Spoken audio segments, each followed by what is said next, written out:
Hello and welcome back to our channel. मेरा नाम है कुशाल शर्मा और आप देख रहे हैं जावा की कंप्लीट सीरीज। लास्ट वीडियो में मैंने आपको बताया था कि कैसे आप सिंपल सा एक कैलकुलेटर बना सकते हो, जिसको हम लोगों ने कैलकुलेशंस हम लोगों ने इसमें की थी और साथ साथ हमने जो रिजल्ट्स थे उसको प्रिंट भी करके देखा था। प्लस हमने ये देखा था कि कैसे आप स्टेटमेंट्स को और वेरिएबल्स को साथ साथ कॉन्कैटिनेट करके प्रिंट भी कर सकते हो। ठीक है, आज की जो वीडियो है इसमें मैं आपको बताने वाला हूँ कि कैसे आप दो नंबर्स को स्वैप कर सकते हो। स्वैपिंग का मतलब होता है वैल्यूज को आपको इंटरचेंज करनी होगी। ठीक है, इसको बोलते हैं स्वैपिंग। तो कैसे होगा, जरा स्क्रीन पे चलते हैं और वहां पर जाके समझते हैं। सो बेसिकली स्वैपिंग करने के लिए देखिए हमें क्या करना होगा। सबसे पहली चीज़, सपोज़ करिए हमारे पास एक वेरिएबल है a जिसकी वैल्यू कितनी है 10 है। एक वेरिएबल है b जिसकी वैल्यू कितनी है 20 है। मैं चाहता हूँ कि इनकी वैल्यूज़ जो है ना आपस में इंटरचेंज हो जाएँ। मतलब a की जो वैल्यू जो है वो कितनी हो जाए 20 हो जाए और b की जो वैल्यू है कितनी हो जाए 10 हो जाए। ऐसा करने के लिए हमें यहाँ पर क्या करना पड़ेगा, हमें कुछ स्टेप्स को फ़ॉलो करना पड़ेगा। मैं आपको बताता हूँ, बहुत ईज़ी प्रोसेस है, तो ज़रा समझिए कैसे इसको करना होता है। हम लोग यहाँ पर क्या करेंगे, सबसे पहली चीज़ एक वेरिएबल लेते हैं a जिसकी वैल्यू 10 है, एक वेरिएबल लेते हैं b जिसकी वैल्यू 20 है, ठीक है? अब ये जो क्वेश्चन है ना 2 तरीके से आपको मिल सकता है, बाय यूजिंग थर्ड वेरिएबल और विदाउट यूजिंग थर्ड वेरिएबल। तो अभी जो मैं पहला क्वेश्चन कर रहा हूँ इसमें मैं थर्ड वेरिएबल को यूज़ करूँगा और मैं दोनों की वैल्यूज़ को स्वैप करके आपको दिखाने वाला हूँ, ठीक है? सो ऐसा करने के लिए मैं एक थर्ड वेरिएबल लेता हूँ जिसका नाम है c।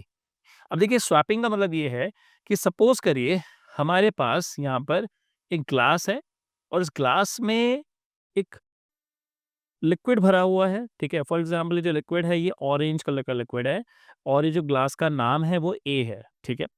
इसी तरीके से हमारे पास एक और ग्लास है, ठीक है? और इस ग्लास में जो लिक्विड भरा हुआ है फॉर एग्ज़ाम्पल वो ब्लू कलर का लिक्विड है, ठीक है? और इस ग्लास का नाम जो है बी है। मैं चाहता हूँ कि जो ए ग्लास है इसके अंदर ये ब्लू वाला लिक्विड चला जाए और जो बी ग्लास है उसमें क्या आ जाए, ऑरेंज वाला लिक्विड आ जाए। तो ऐसा करने के लिए मुझे क्या करना पड़ेगा, मुझे यहाँ पर एक थर्ड ग्लास को कंसिडर करना पड़ेगा। सो मैं यहाँ पर एक थर्ड ग्लास ले लेता हूँ जिसका नाम क्या रहेगा, सी रहने वाला है। अब हम क्या करेंगे, जो ए का जो लिक्विड है पहले हम सी में डाल देते हैं, ठीक है? सो हम लोगों ने क्या किया, देखो जो मेरा ए का लिक्विड है उसको मैंने कहाँ डाल दिया, सी में डाल दिया। तो मैंने यहाँ पर एक ऑरेंज वाला लिक्विड जो है वो मैंने सी में भर दिया। अब देखो उस केस में क्या हुआ, जो ए ग्लास है वो खाली हो गया। अब हम क्या करेंगे, अब हम लोग जो बी वाला लिक्विड है ना इसको उठा के कहाँ डाल देंगे, इसको हम लोग ए वाले ग्लास में डाल देंगे। तो मैंने क्या किया, इसको ए वाले ग्लास में डाल दिया, राइट? और लास्ट में हम क्या करेंगे, जो सी वाला जो ग्लास है वो खाली कर देंगे किसमें, बी में। तो हमारे पास जो बी वाला ग्लास है उसमें क्या आ जाएगा, ऑरेंज वाला लिक्विड आ जाएगा। तो क्या ये आपस में लिक्विड इंटरचेंज हुए, बिल्कुल हो गए हैं। तो सेम प्रोसेस हम लोग अपनी कोडिंग में करने वाले हैं, ठीक है? अभी करेंगे कैसे, जरा समझते हैं। इसके लिए मैंने यहाँ पर एक सी नाम का एक खाली वेरिएबल ले लिया है। तो मैं चाहता हूँ कि पहले मैं वैल्यूज को प्रिंट कर दूं कि पहले वैल्यूज क्या थी। तो मैं लिखूंगा system dot out dot print L और यहाँ लिख देंगे हम लोग बिफोर स्वैपिंग, बिफोर स्वैपिंग। तो मैंने लिख दिया बिफोर स्वैपिंग। बिफोर स्वैपिंग जो वैल्यूज हैं वो क्या है, वो है ए प्लस थोड़ा सा स्पेस डालते हैं प्लस बी। एक स्पेस, एक प्लस यहाँ रह गया हमारा। तो इससे क्या होगा कि जो ए की वैल्यू है वो भी प्रिंट हो जाएगी और जो बी की वैल्यू है वो प्रिंट हो जाएगी। तो मैं काम करता हूँ, यहाँ पर ए लिख देता हूँ, ऐसे करके लिखता हूँ बिफोर स्वैपिंग। जो ए की वैल्यू है वो कितनी है और साथ साथ जो बी की वैल्यू है वो कितनी है, तो दोनों वैल्यूज प्रिंट हो जाएंगी। अब मैं बस स्वैपिंग परफॉर्म करता हूँ। स्वैपिंग परफॉर्म करने के लिए हम क्या करेंगे, हम लिखेंगे C equals to A equals to B and B equals to C, ठीक है? सो हम लोगों ने देखो क्या किया, हमने लिखा सी इक्वल्स टू ए। तो सी इक्वल्स टू ए का मतलब क्या है कि जो ए की वैल्यू है ना, जो ए की वैल्यू है, जो ए की वैल्यू है वो कहाँ चली जाएगी, सी में चली जाएगी। ए के अंदर क्या आ जाएगा, बी की वैल्यू आ जाएगी और बी के अंदर क्या चला जाएगा, सी की वैल्यू आ जाएगी। तो हम लोगों ने क्या किया, वैल्यूज को इंटरचेंज कर दिया, ठीक है? ऐसा करने के बाद क्या होगा, हम लोग फिर से प्रिंटिंग करेंगे।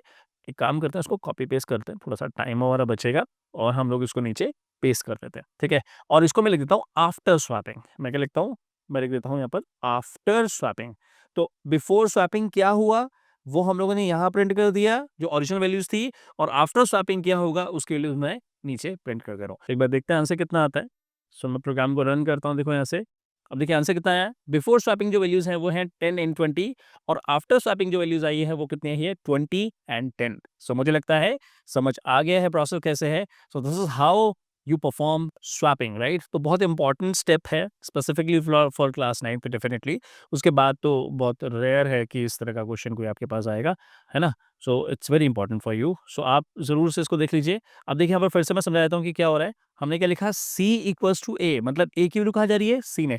कुछ बच्चे ना गलती कर देंगे, देखो ए इक्वल्स टू सी लिख के आ जाएंगे, ये बिल्कुल गलत है, राइट?